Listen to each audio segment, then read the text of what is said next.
Hi. Everybody, at the beginning of the movie a young man killed the last dragon in the world. He forged the dragon's bones into an unmatched sword, then bathed in dragon blood, making his skin invulnerable. Unexpectedly, a falling leaf landed on his back, becoming his only weakness. The story takes place in medieval Europe. The Huns advanced westward, war engulfing various peoples. The proud kingdom of Burgundy fought for survival. Their king set out to defend the nation's border. Unexpectedly he was ambushed during the march. An arrow pierced his heart. His body was soon returned to the capital. Marshal Hagen, unable to protect the king, was filled with remorse. Princess Kriemhild noticed his guilt. She privately comforted Hagen. "Father's death wasn't your fault." Hagen gazed at the woman he loved, suppressing his feelings. He vowed to always protect the royal family.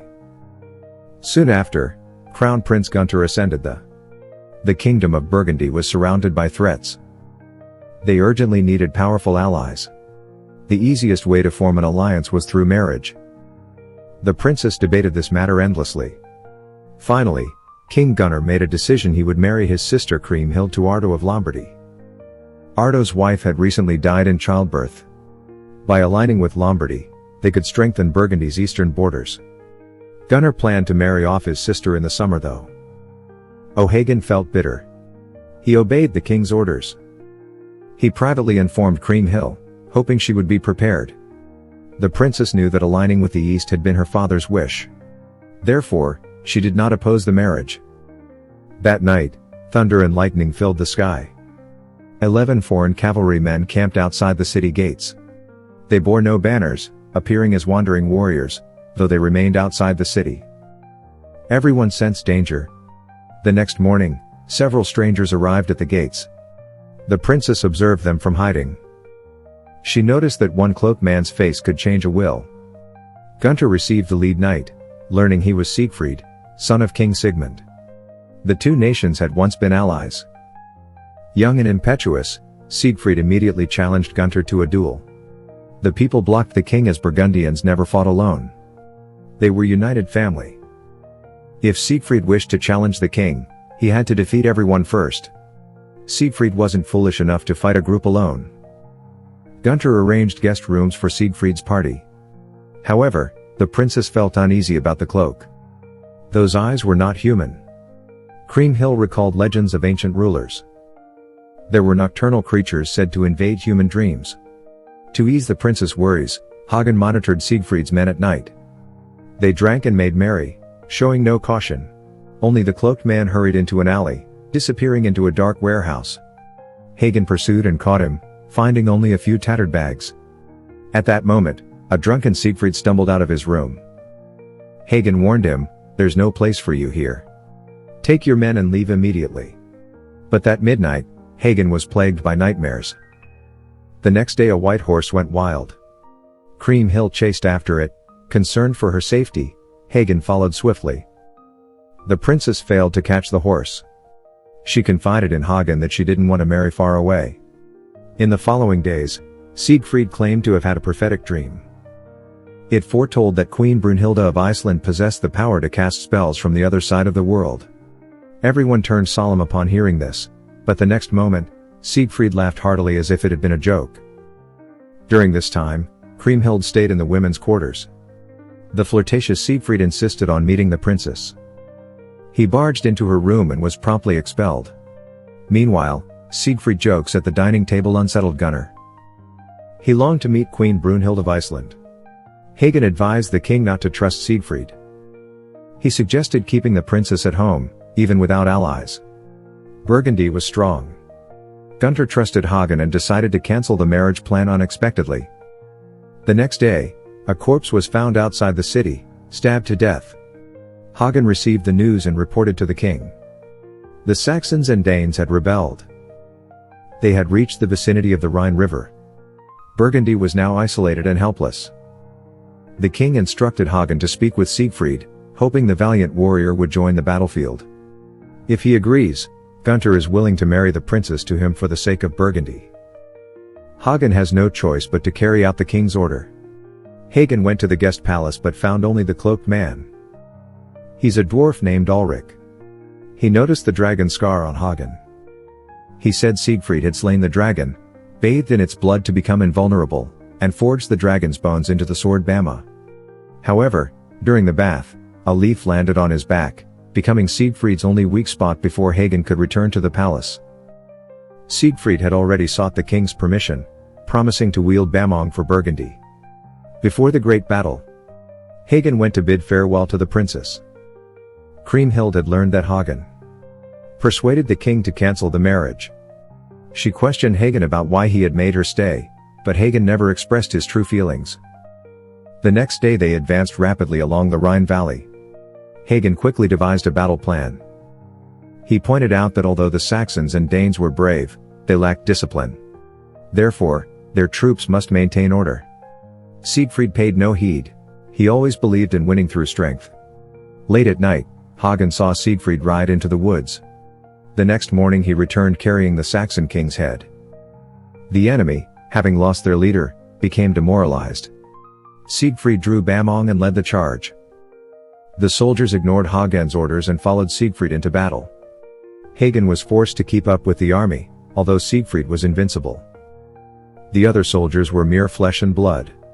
The best archer under Hagen's command was killed in battle due to Siegfried's reckless charge.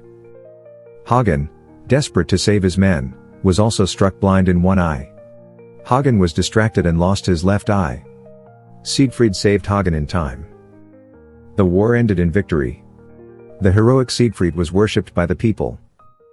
Meanwhile, Kriemhild tended to the unconscious Hagen, but the public celebration was too loud. Kriemhild rushed into the crowd warning Siegfried not to disturb the peace of the fallen, but Siegfried believed death was part of war. He refused to mourn in silence. He proposed that Alberic could heal Hagen. When Alberic touched Hagen, he also awakened Hagen's buried memories. Hagen was actually from the kingdom of Tronje. When the old king of Burgundy took him in, he claimed the dragon had destroyed his homeland. But that was not the truth. Albert revealed it was war that had razed Hagen's home. It was the great dragon who had saved Hagen. That's why Hagen bore the dragon's claw marks. Once Hagen awoke, he went to see the fallen soldiers at the grave. Siegfried said bluntly, even given another chance, he would change nothing. When Kriemhild learned Siegfried had no lust for power, her heart was completely won. She had given Hagen a chance. But he never voiced his love. The princess followed Siegfried outside the city and saw ruins of ancient war. Kriemhild had always wondered why Albrecht followed Siegfried. Siegfried explained, because he killed Albrecht's master, the last dragon in the world. As the princess and Siegfried spent each day together, their relationship deepened rapidly. Meanwhile, the Huns united and advanced step by step. Their leader Etzel led troops to defeat the Lamberts. Burgundy needed powerful allies to fight alongside them. Gunther still longed for Queen Brunhild of Iceland, hoping to win with the help of ancient divine powers. His second brother believed Gunther was bewitched by Alberic, which is why he remained obsessed with Brunhild. So while Siegfried was away, he locked Alberic in a cage. Hagen, upon learning this, went to see Alberic. He told him, if you want freedom, tell the story of the Queen of Iceland. Alberic explained, everything distant and unreachable tempts Siegfried. So when he heard the legend of Brunhild's invincibility, he immediately went to Eisenstein to meet her. Unexpectedly, the two developed feelings for each other and spent a full year together, but in the end, Siegfried still chose to leave Brunhild's heart, yet Siegfried still loved her deeply. The next day, Hagen went to Kriemhild to urge her to stay away from Siegfried. Instead, he learned they planned to marry. Kriemhild knew Hagen didn't trust Siegfried, but if they married, Siegfried would fully become part of Burgundy. So Hagen, for the sake of Burgundy, no longer opposed it. Kriemhild asked him to speak favorably to Gunther. Hagen followed the princess's instruction, and Gunther approved the marriage. However, he added one condition. If Siegfried wanted to marry Kriemhild, he must first win the heart of Queen Brunhild. If Burgundy could gain this Valkyrie, they could surely repel the Huns. In order to marry the princess, Siegfried suppressed his anger and agreed to Gunther's request. Soon after, the fleet set sail for Eisenstein, but they were struck by a storm. Nearly all of Gunther's attendants drowned. Siegfried had been there once before, so he knew Queen's rules. He told Hagen to lay down his weapons and follow a general named Senua to meet the queen. Their castle lay beneath a volcano. As soon as they entered the gate, they were thrown into sacks and beaten. When Hagen regained consciousness, Gunther and Siegfried were gone. Only Senua stood nearby. Hagen quickly explained their king only wished to marry the queen, but to win her heart, one had to defeat her. So all challengers became skeletons. Soon Gunther appeared, clearly enchanted by the queen, holding a sword she had given him. Gunnar declared he would fight for the queen with this sword. Hagen didn't want Gunnar to die, so he planned to take him away at dawn. But when Gunther refused to leave, Siegfried admitted even he couldn't defeat the queen. However, Albrecht had a way. The three went to a nearby cave. Albrecht took blood from Hagen's and Gunnar's arms and cut Siegfried's back. Hagen realized this was the fatal weak spot. Then Albrecht mixed the three men's blood and pushed Siegfried and Hagen into the water as a near drowning. Gunther drank the blood in one gulp. Thus he temporarily gained the strength of both Siegfried and Hagen. Gunther left the cave to issue the challenge at Sinua's signal. Brunhild struck first, but Gunther now wielded the power of both Siegfried and Hagen during the battle. Brunhild saw Siegfried's eyes through. Gunther's face momentarily dazed. She was wounded by Gunther's strike. Gunther claimed victory. Siegfried and Hagen woke up from the pool. The divine power also left Gunther. Brunhild honored her bet. She departed with her people. Soon their group arrived in Burgundy, but the city was in decay. The Huns had attacked one step ahead of Gunther. The Burgundians couldn't hold the borders. Hagen's men fled in all directions. All the village men hid, afraid of. Now the only way was for Brunhild's soldiers to join the battle. So both couples held weddings on the same day. Hagen smiled, watching the happy princess, but Siegfried and Brunhild exchanged a deep look. After the wedding, the queen realized Gunther was a liar. She beat up Siegfried on the training grounds to vent her anger, but with the enemy at the gates, she accepted her fate. On the night before the battle, Hagen saw the troops fearful and wailing, clearly frightened by the Huns, so he rallied morale, told the soldiers to put their hope in Brunhild. The Valkyrie would protect those willing to die. Even in death, souls would reach the Hall of Gods under guidance on the day of battle. Not one soldier fled. The invincible queen charged first, slaughtering the Huns. The army collapsed like a landslide. Etzel had no choice but to retreat amid the wild celebration of victory. Siegfried was once again drawn to Brunhild. The next day, Gunther received news of victory. The last Huns were driven from borders. The war was over. Siegfried and Brunhild flirted openly. Hagen could allow their antics outside, but he had to remind Siegfried.